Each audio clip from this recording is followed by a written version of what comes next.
Au Cap-Vert, la Commission électorale nationale CNE a souligné le mercredi 29 avril le caractère critique de la désignation des membres des commissions, pointant l'absentéisme récurrent comme défi majeur à l'approche du scrutin. Face à cet enjeu, la présidente Maria do Rosario a annoncé à Praia un renforcement du dispositif préventif pour garantir la présence des agents dans les bureaux de vote lors des législatives du 17 mai 2026.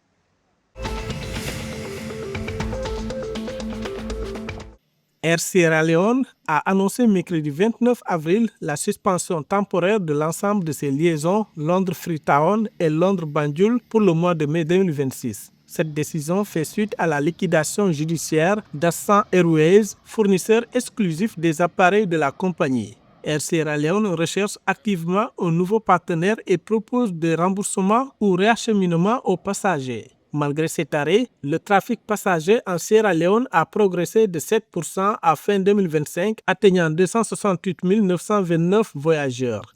La direction espère finaliser de nouveaux accords réglementaires pour une reprise des opérations d'ici la fin mai 2026.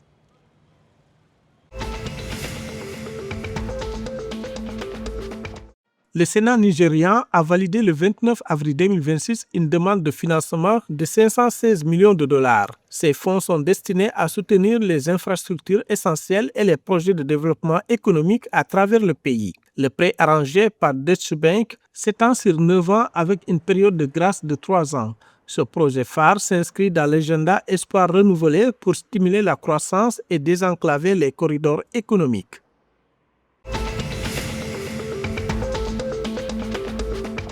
Au Togo, la Caisse nationale de sécurité sociale débute une campagne de contrôle de vie à partir du 4 mai 2026. L'opération se poursuivra jusqu'au 30 juin 2026 et concerne les paiements du second semestre 2026. Cette mesure s'applique aux pensionnés et rentiers résidant au Togo ainsi qu'à l'étranger. Selon la Caisse nationale de sécurité, la procédure vise à actualiser les données des bénéficiaires et à sécuriser le versement des prestataires sociaux.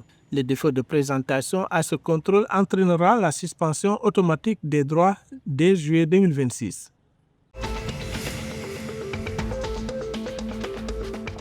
La 21e édition du Tour du Bénin, inscrite au calendrier de l'Union cycliste internationale en catégorie 2.2, se déroule du 27 avril au 3 mai 2026, couvrant plus de 731 km à travers le pays. Environ 90 coureurs représentant 14 nations africaines et européennes sont engagés dans cette épreuve.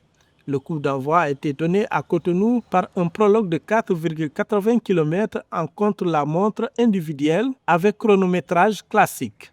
Selon la Fédération béninoise de cyclisme, le programme inclut le Grand Prix des Amazones, course féminine de 68 km, le Prix de l'inclusion et le Grand Prix.